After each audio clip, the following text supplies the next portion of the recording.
La mise en place d'un système d'alerte précoce va permettre aux associations et organismes d'internaliser leur rôle et responsabilités dans la protection des populations. 2 études ont été préalablement réalisées et elles feront l'objet d'une analyse et d'une validation.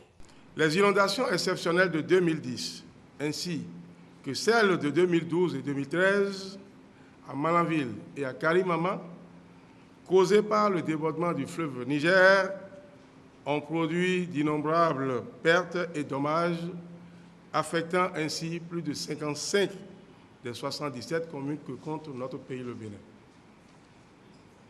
La réaction du gouvernement du Bénin a été prompte et s'est traduite notamment par un meilleur renforcement des mécanismes de prévention.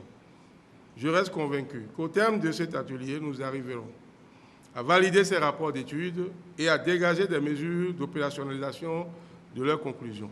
C'est dire que la tâche qui vous attend ici est bien dense, car il est question de valider les circuits et les délais de transmission des messages d'alerte avec l'objectif que ces messages arrivent le plus tôt possible aux populations menacées. En toile de fond de cet atelier, comment mettre en synergie toutes les méthodes communicationnelles afin que les populations soient informées à temps des catastrophes de tout genre. Je peux compter sur vous pour que les débats futurs s'instaurent au cours de cet atelier et que les résultats tant entendus par le gouvernement en vue de réduire les risques de catastrophes au Bénin soient effectifs et réalistes. Je voudrais dire la disponibilité et la disposition de la préfecture de Porto-Novo à accompagner l'ensemble des conclusions qui seront issues de ces travaux.